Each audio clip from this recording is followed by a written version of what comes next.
Welcome to Coding with Kids. My name is Kalia. And mine is Andrew. Today we're going to use ChatGPT to create a simple game in Python. So today we're going to show you how to create a Hangman game in Python using ChatGPT. So first I asked it to give me some simple games. It says certainly here are a few examples of simple games you can play. Tic-tac-toe, we already did that in Python. Hangman, which we're going to do today. 20 questions, Pictionary, charades, which we can't do in Python. Or maybe we can, but you need lots of people to play it. And Simon Says and I Spy. So these are just a few examples of simple games you can enjoy. You can modify the rules or add variations to suit your preferences. Have fun playing. So then it said to ChatGPT, make a simple Hangman game with clues and 2 players with Python, and explain it to me like I'm a Python beginner. It says, sure, I can help you create a simple Hangman game in Python.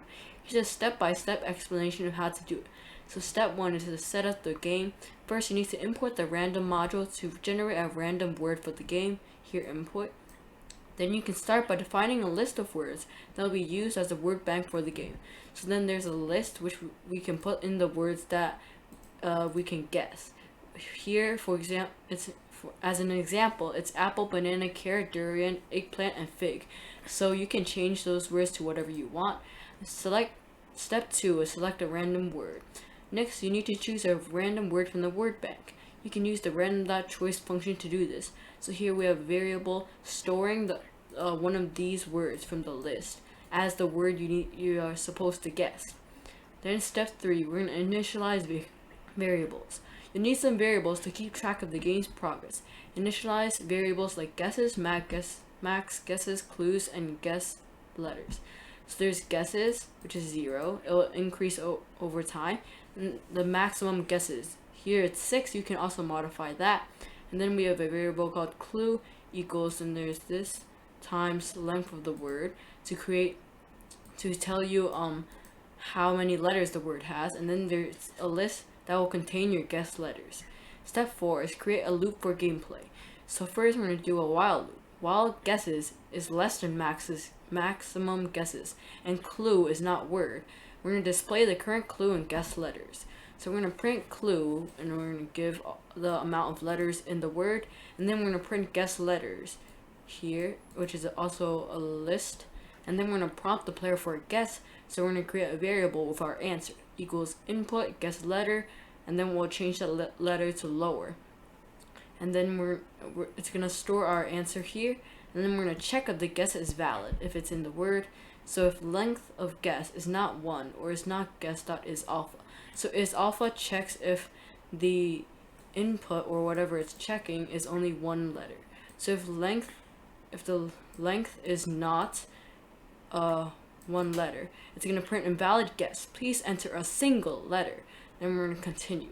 Then we're going to check if the letter has already been guessed. If guess in guessed letters, then it will print you already guessed that letter, and then you can guess again. Next, we're going to add the guess to the list of guessed letters if we pass both these if loops.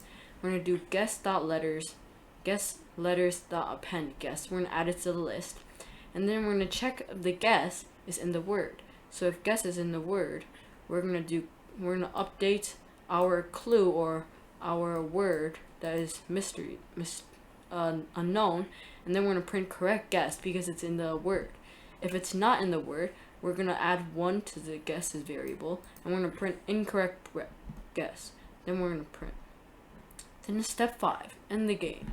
So if guesses equals max guesses, remember to put 2 so you're not assigning something.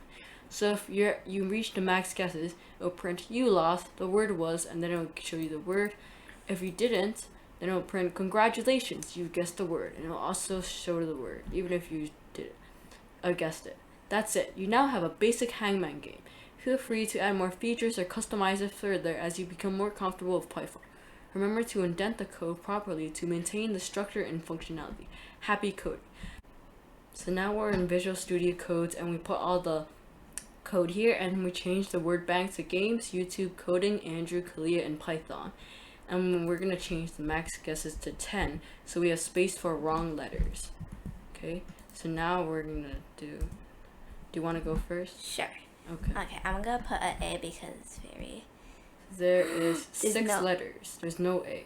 6 letters. I could. Let's see.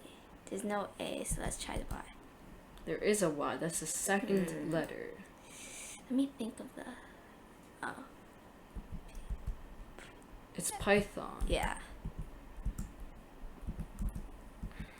Okay. Okay, you guessed the word Python. Okay, my turn. Let's see. There is also 6 letters. Let's choose A. There's A. It's probably in my name. Yeah. Yes, it's my name. Looking. Okay. One more time for us each. Okay, I'm good. It's 6 again, right? I think so. Yeah, it's 6. There's no K. Mm, There's a G at the end. what has a What could it G? be? Let me try. E. There is no E. There is no A either. You have 4 guesses. There's 6. What ends with a G? I have no idea. I'm just gonna guess random letters now.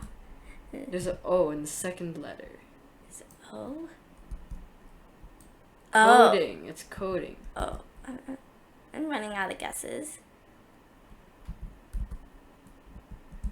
You made it. Okay, my turn. Last one. C. 7 letters. There's only one thing that has 7 letters. There is no A. C. There is no C either. It's probably YouTube. Yeah, it's the only one in our word bank that has 7 letters, so. Okay, congratulations. You guessed the word. YouTube. Well, that was fun, and that's it for today. Thank you for watching. Remember to smash the like button and subscribe. Bye-bye.